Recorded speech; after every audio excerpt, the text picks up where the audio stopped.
هيا هيا إخوة الإيمان هيا لسبيل الله ما أحلى المنية هيا هيا إخوة الإيمان هيا. بارك الله فيك. waxaa mixwarkan xiga kan waxaa weeye dadka saan sheegnay hawl badan iyo karti ma yara runtii oo dadku hadee inkastoo sidii wax loo qaban lahaa aan la gaarin saan jeclayn haddana dadaalku ma yara laakiin dood badan baa yaa taalla meesha ah wax qabadka aan qaban hayno oo Soomaalidu u qaban hayna wuxuu u muuqdaa inaynu iska soocayno ummadii muslimiinta kale marka sidee yaa inagu danaheena gaarka ah u fushan karaa inagoo wax la qabsanayna muslimiintii kale arrinkaas wal wax ka dhaha.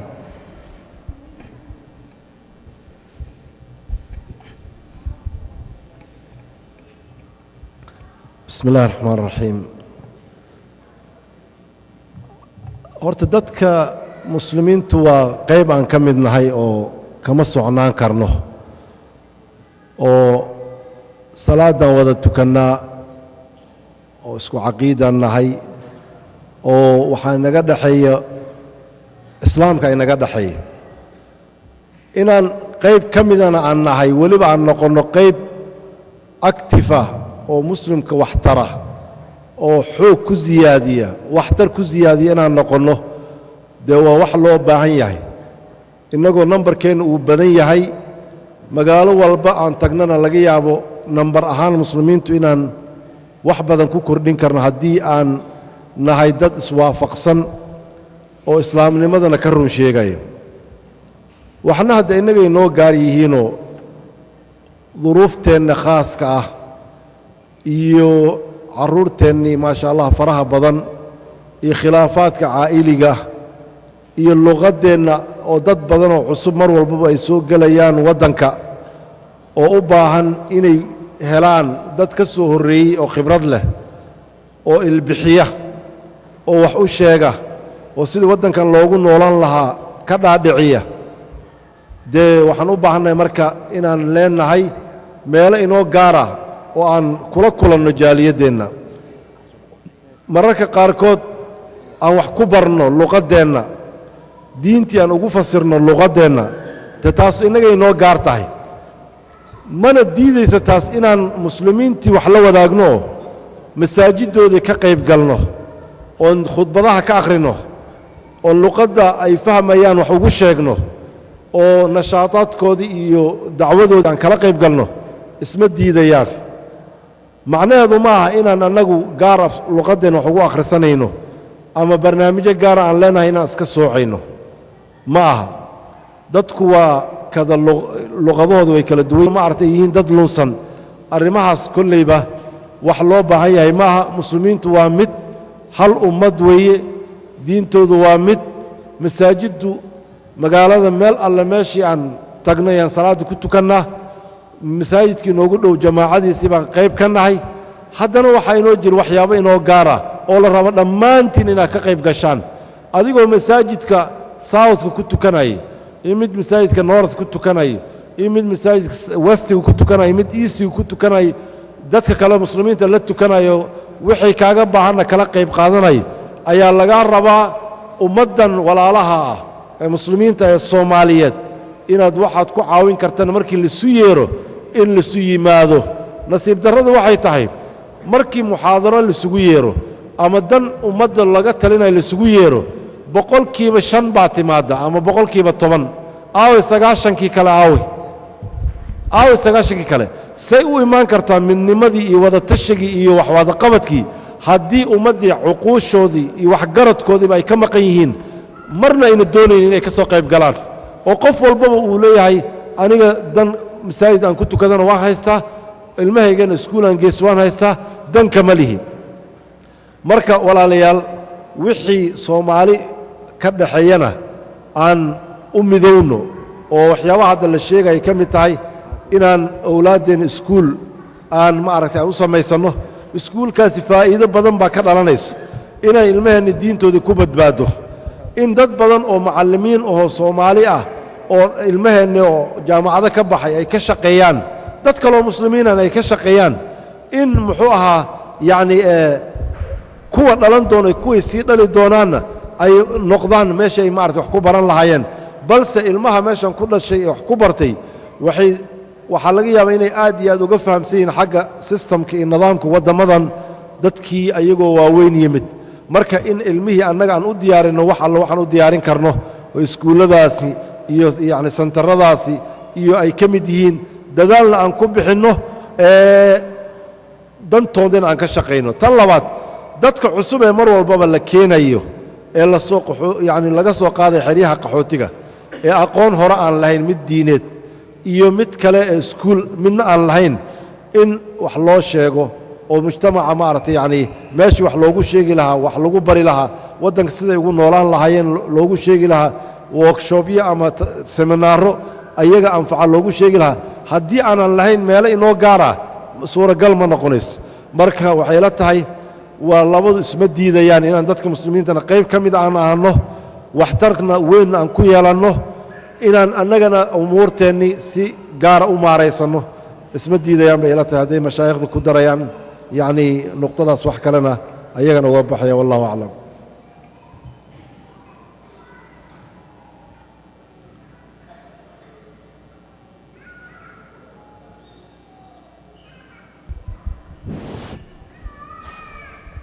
intaas ugu dhanta intaanan u gudbin maxwarka xiga cabdiraxmaan nuur bannaanka lagu sugayaa cabdiraxmaan nuur bannaanka lagu sugayaa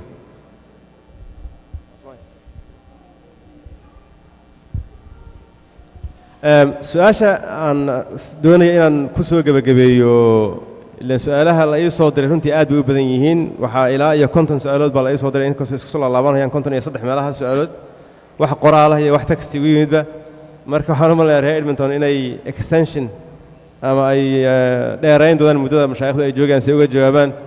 yaa muuqata maxaa yeelay 53 su-aalood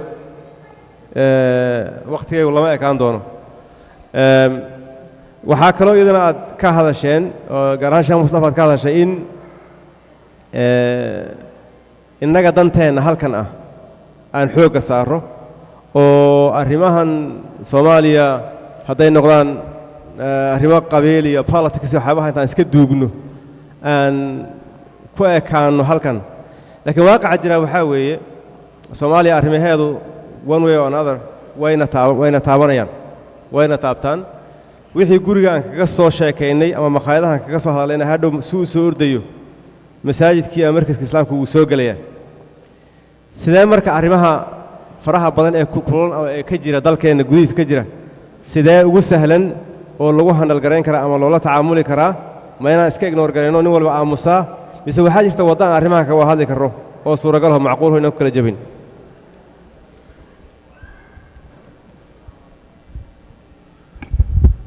بسم الله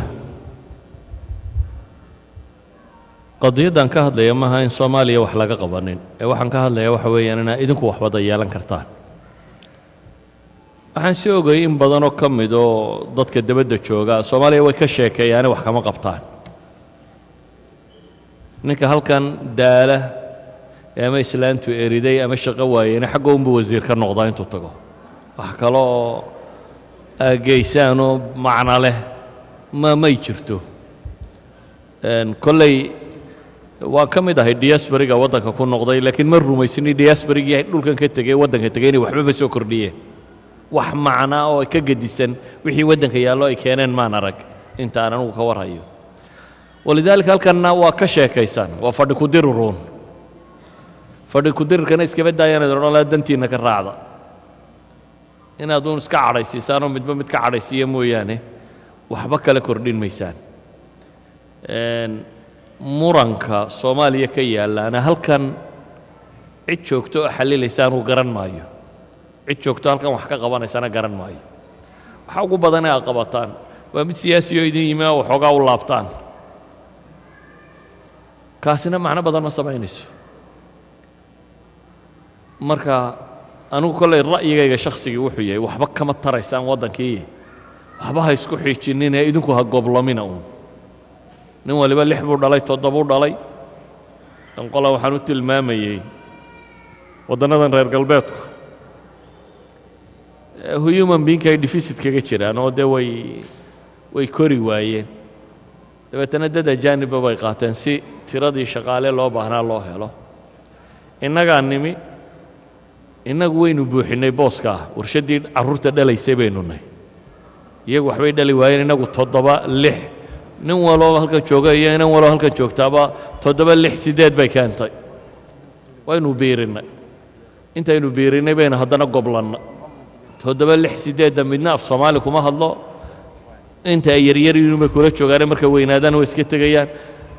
problemkeena inugu filan baan anigu idin leeyahay problemka halkan yaala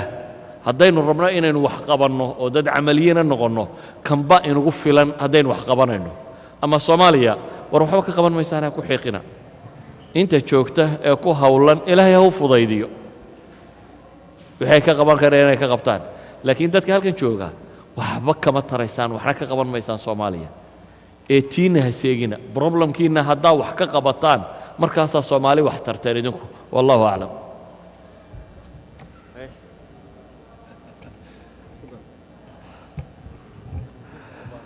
ya adoo inaad naga sii kululeyso ma barataa laakiin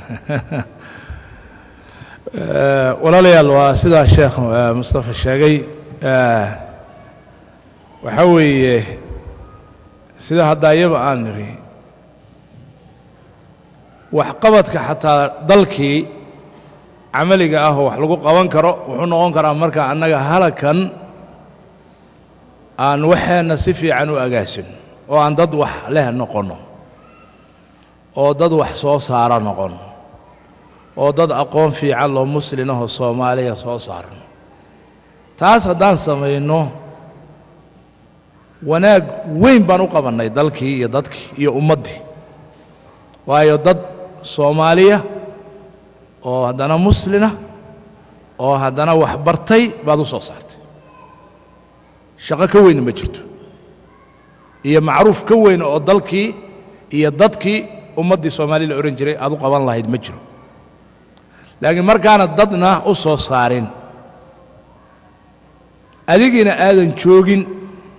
oo dhulkii aadan fadhin maxaad ka qabanay marka si toosa iyo si dadban midna wax uga qaban kartid horay baan iri qofkii isagu doonaya inuu meesha wax ka qabto ha tago ha baxo waxba meeshaan ka nacn calayna tag hadaa soo ma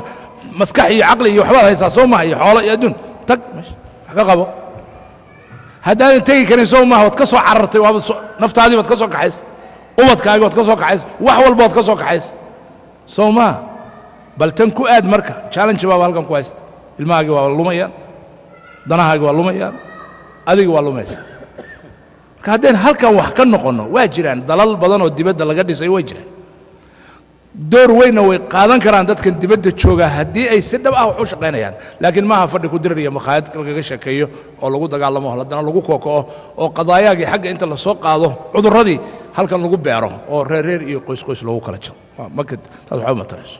ilmihiina la sii daayo aan qof warkaba ka hayn ana waxaan leeyahay aynu hadda u tashan saynu halkan wax uga noqon lahayn haddeen rabno taas way tan dhabta ah wax badanna waa la qabsan karaa haddii loo soo jeesto wallahu a'lam جزاك الله خير waxaan ku soo xirayaa su'aalahan guud halkan waxaa ka jira nidaam siyaasadeed baa ka jira dalkan aan ku noolahay dadka deganna waa muwaadiniin qaarna ha yimaadeen oo ha ahaadaan muwaadiniin kasbaday qaarna ha ku dhashaane nidaamka siyaasiga ah ee dalka ka jira sidee loola falgeli karaa maxaa laga qabsan karaa maxaan la qabsan karin maxaa la iska ilaalinayaa maxaan la iska ilaalin karin balaas nidaamka siyaasadda ee dalalkan ka jira ee ku salaysan nidaam aan islaam ahayn maxaa nooga furan arrintaa bal wax ka sheega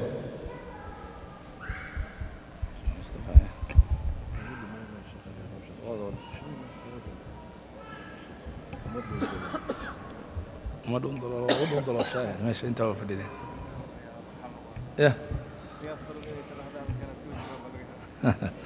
الحمد لله waxaan u malaynayaa in su'aashu ku saabsan tahay wadaaddu iska soo riixeen wadciga siyaasiga dhulkan aan joogno sidee baan uga qayb qaadanayna haddaanu nahay dad muslimiin ah oo meeshan muwaadiniinka ah oo qaatay citizenkiis ku nool ku dhashay ilmahana ayba ku dhasheenba dadkay ku dhasheen doorkayga muxuu noqonayaa kaas waxay la tahay su-aashii hore qayb inay ka ahayd jawaabteeda meeshaan haddii aad ku nooshahay oo aad joogto wax ka noqo hadday tahay xagga sharciga islaamka inaad ka weydiinayso culimmada islaamka way ka hadleen taas maqaasidda shareecada islaamka ayay ku jirta wixii allaale wixii muslimka wax u taraya ee maslaxaddooda dadka muslimkaana wax ku kordhin kara si ay dadkan meeshaan wax uga noqdaan ama dan ugu gaaraan dhammaanteed waa u furan tahay dadka muslimiinta ah way u furan tahay tarashuxii baa u furan sharaxaaddii baa u furan doorashadii baa u furan inay wax ka noqdaan manaasib ka qabtaan oo jagooyin ka qabtaan baa u furan shaqo kasta inay ka qabtaan baa u furan dhinac walba culimmadu way ka hadleen ilaa iyo xataa qadaageeda iyo maxaanku qawaaniinteeda barashadeeda looyarnimadeeda waxaasoo dhan culimmadu way falanqeeyeen qofka muslimka ah meesha uu joogo hadduu diintiisa iyo dadkiisa wax ugu qaban karo shaqada waa ugu qabanaya insha allahu tacala waana u furan tahay inaad laakiin waxaa ka horeeya inaad fahamsan tihiin saad horta u noolaan lahaydeen community isku xidhan oo isku dan ah oo danihiisa ilaashada oo codkiisa kula gorgortama qofkii uu dooranayo ama isagu qof sharaxda oo qof keensada markaa heerkaa waxaad ku gaari kartaa midnimadii iyo wada noolaanshihii iyo wada jirkii hadda la soo sheegay dad aanba codkoodu meel ku ogeyn codkeenna haddaba meel baa ku ogti edmonton baa la joogaa kaba sooqa iska dhaaf toronto iyo iska dhaaf ontario iyo iska dhaaf xagga iyo xagga waxaad joogtaa edmonton ama albertaad joogtaa maxaa kuu urursan soomaaliya haddaad tahay maxaa kuu urursan codka kuu urursan waa imisa vote baa leedahay voice baa leedahay imisaad leedahay vote kun ma haysataa 2,000 5,000 10,000 20,000 30,000 meel ma ku ogtahay xaggay kuu yaallaan luqaddaasaa dhulka lagu wada hadlaa caalamkan luqaddaasaa lagu wada hadlaa maxaa kuu urursan reer qansax iyo reer qurac baad isu qaybisa taasaa taqaanaa luqa kale ma taqaanid PhD haddaa qaadatay xataa reer qansax iyo reer qurac baad ma taqaanid in luqa laysugu yimaado afkaan lagu hadlo halkan waxaa lagu hadlaa vote baa lagu hadla intaasoo cod baan haystaa ninkaagaa sharaxan ama prime minister ahaw ama bahalkii ahaw ama wasiir ahaw ama kansalar ahaw ama maaragtay barlamaan ahaw codkaanaan haystaa communitygaanan maxaa ii qabanaysaa maxaad maaragtay maxaad ii ogoshahay codkaygan ku siinaya waa ku dooranaya dimuqraasi weeye meesha baa leeyahay waxaa ma haysatid iska towtowlay marka meesha makhaayadda ka sheekay wax kale meesha kuma haysid waay taasuna ma soconayso laakiin haddii wax la qabsanayo koow waxaa horraysa midnimadii islaamku ina faray wada jirkii wada shaqayntii dan inay naga wada dhexayso aan u kulanno madarasadii baan u kulmi la'nahay xaggee baan wax kale ka keenaynaa iyo dowlado iyo nidaam ma soconayso walaalayaal dad aan danahooda u kulmi karin dad caqli ku jiro ma aha dadkaas waxna ma keeni karaan haddaan caqli ku jirin caqligu wuxuu soo noqdaa markay dadku fahmaan isku dan inay yihiin aanayna kala maarmi karin si kastoo isu khilaafaan aanay kala maarmi karin haddaad taa ku qanacdaan oo reer hebel iyo reer qansax iyo reer laande hebel iyo reer laande hebel ay halkan kuu maraan horaysaa uun dhuuntan hadday kuu maraan wax waa kuu hagaagayaan haddii kale waxba kuuma hagaagayaan yaan layna xiijin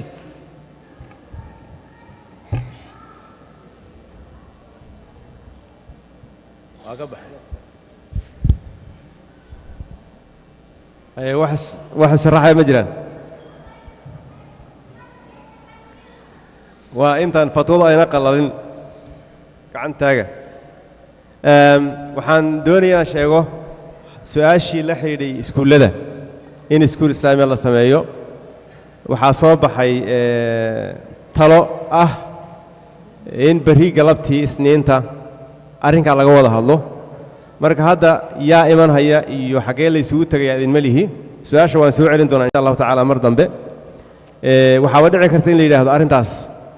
uma baahnin marka waxaan jeclaan lahaa inaad ka fikirtaan suuragalnimada berrito inta ay martida qaarkeed inala joogto inaad arrintaa ka wada hadli karra galabtii ka fikira waxoogaa maskaxda wangeliya intuusan kulanka dhammaanna waan isu soo laaban doonaa haddii alla idmo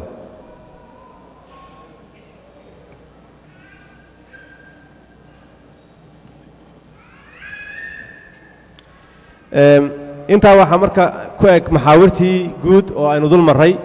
oo la xidhiidhay nolosheenna halkan aan ku jirno su'aalaha marka faraha badan hadda 60kii bay galeen su'aalaha ii yimid waxaan isku dayaynaa iyagana bal in aan soo gurro oo badankooda aan soo gelinno xaglihii doodda ee aan taabannay waxa la xidhiidha inaan soo qaadno insha allah intaan isku celcelinno su'aalo waxaa jira isku dhow marka haddii su'aashaadii la gara maro laakiin mid u dhow la soo qaato waxaan rajaynayaa inaadan mataqaanaa aadan ka xumaan arrintaas haddii aan gaari weyno oo wakhtigu intuu naga dhaco su'aashaadii laga jawaabi waayan iyadana waa naga raalli ahaanaysaa laakiin waxaan isku dayaynaa badankooda inaan mataqaanaa aan ka soo jawaabno su'aashii ugu horraysay waxaan weyddiiyey oo la xidhiidhay mashaa'ikhda nolol maalmeedka iyo sidii xalaal looga dhigi lahaa xaaraantana looga ilaalin lahaa taasi ayaan su'aashan ku bilaabay marka hadda waxaa jirta marka su'aaltaa la xidhiidha oo ah qof leh baabuur ayaan rabay inaan gato lacagtiisu waa $10,000 markii aan dhahay interest ma rabo waxay igu dhaheen 12,000 bixi caqdina waan saxiixay bil kastana aan bixiyo qiimo go'an inta aan ka dhammaynayo marka ma garan karaa gaarigaas 10,000 waxaa loo beddelay 12,000 waana fixed oo wax kaloo lagu daraya ma laha gaarigaa ma iibsan karaa waa arrin la xidhiidha arrintii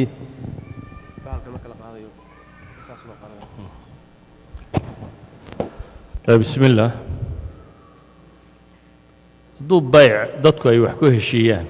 ama 10 ku heshiiya ama 12 ku heshiiya waxa doonta ku heshiiya oo waxa ku heshiiseen adna gaariga aad qaadanayso mulkiyadaada uu gelayo oo adiga magacaaga uu ku qoranayo uu yahay shay aad si rasmi ah ula soo wareegtay adiguna bayca aad gashay bitaqsiid inaad bishiiba wax bixiso مثلا 12,000 oo bishiiba aad kun bixiso ka soo qaad waa xalaal waana bannaan waanaad garan kartaa haddii aan wax kugu kordhaynin yani haddaad bishan la yara habsaanto ama mushkilada kugu dhacdo maxaa xalku noqonaya ma lacag baa lagugu kordhinaya mise lagugu kordhin maayo ma dib baa lagu qaanabaya waa masale kale laakiin asalka ah inaad gaadhay 12 siisato oo fixed price-ka ku heshiisaan labadiinuba oo adna mulkiyadda aad la soo wareegto isagana lacagtaada in yar u siiso inta aan ogahay waa xalaal wallahu aclam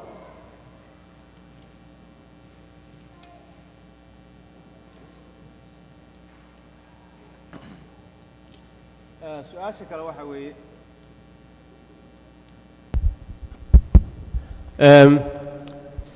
haddii uu qof kuu gado lottery ama bakhtiyaar nasiib adu ma aadan gadanin qof gaal ah ayaa kuu iibiyey lottery ma bannaan tahay lotterygaas inaad wax ku hesho waxaad ka hesho maadaama ad waxba aadan ka bixin inaad khamartaa ma bannaana wallahu aclam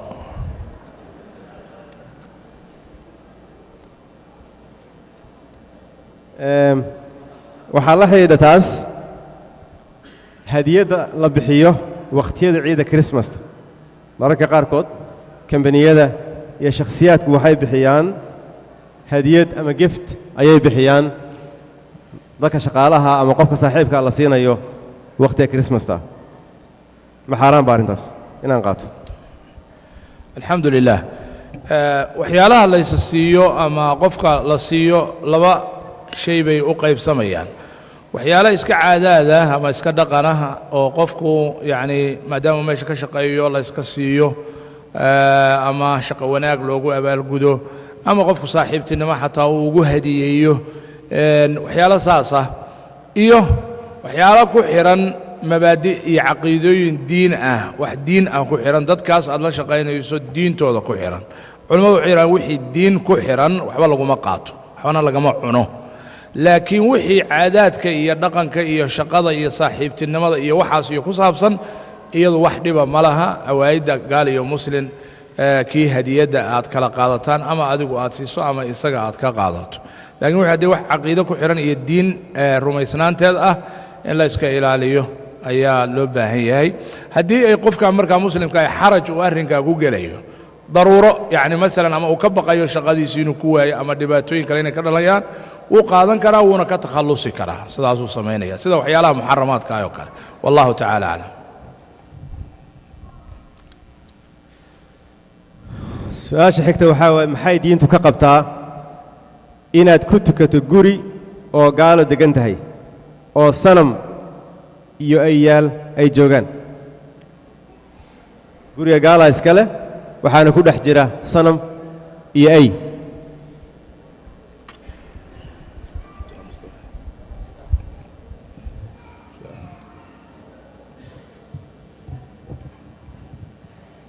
بسم الله الرحمن الرحيم xadiidka nebiga waa kii ahaa ummaddayda waxaa looga dhigay dhulka oo dhan meelay ku tukadaan marka haddii ayna jirin baahi kuu geysay inaad ku tukato meel noocaas oo kale ah oo haddee meel walba oo lagu tukadona dhulku wuu badan yahay aad ku tukan karto ku tuko laakiin inaad meel asnaam taallo salaaddii aad la aado dhulka ilaahayna uu ballaaran yahay de ma garanayo waxa kugu kallifay inaad la aado meeshaas marka haddiise aad tahay qof meesha lagu xabisay ama xabisba aad ugu jirto meesha